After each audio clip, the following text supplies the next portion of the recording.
السلام علیکم ورحمۃ اللہ وبرکاتہ۔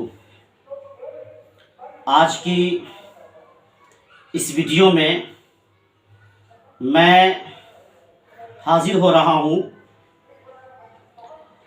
MT کا objective type question with answer BSEB کے لیے فور 10th کلاس اردو، یعنی معروضی سوالات و جوابات لے کر کے حاضر خدمت ہو رہا ہوں بہار اسکول ایگزامینیشن بورڈ پٹنہ کے لیے۔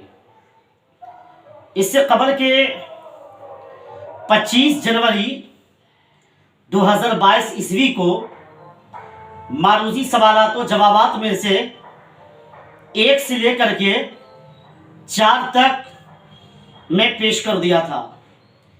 آج میں شروع کرنے والا ہوں معروضی سوالات و جوابات میں سے سوال نمبر 5 سے۔ تو لیجئے میں شروع کرتا ہوں MT کا objective type question with answer معروضی سوالات و جوابات۔ سوال نمبر 5 میں ہے کہ انسانوں کی مشکلوں کو کون حل کرتا ہے؟ انسانوں کی مشکلوں کو کون حل کرتا ہے؟ سوال نمبر 5 میں ہے کہ انسانوں کی مشکلوں کو کون حل کرتا ہے؟ تو اس کا جواب ہوتا ہے اللہ تبارک و تعالی انسانوں کی مشکلوں کو حل کرتا ہے۔ سوال نمبر 6 میں ہے کہ شبنم کمالی کا اصل نام کیا تھا؟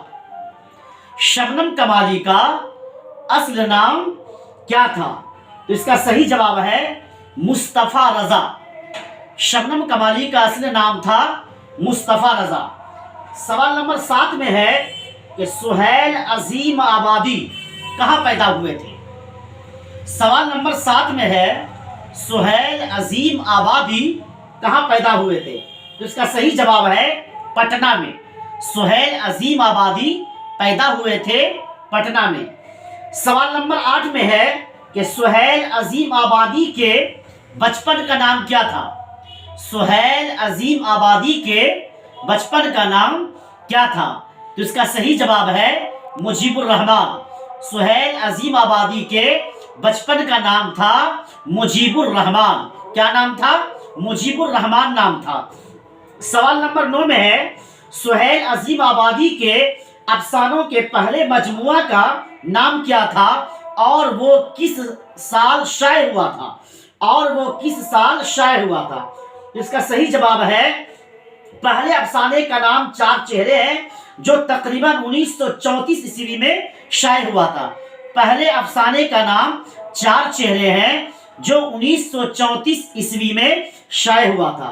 سوال نمبر 10 میں ہے سہیل عظیم آبادی کی تعلیم کس مدرسے میں ہوئی تھی؟ سہیل عظیم آبادی کی ابتدائی تعلیم کس مدرسے میں ہوئی تھی؟ اس کا صحیح جواب ہے ان کی ابتدائی تعلیم بھدولی گاؤں کے مدرسے میں ہوئی تھی۔ آج کی اس ویڈیو میں اتنا ہی۔ Please subscribe my YouTube channel تاکہ ہر آنے والی نئی ویڈیو آپ کو میں فرسٹ پیریڈ میں پیش کر سکوں۔ السلام علیکم۔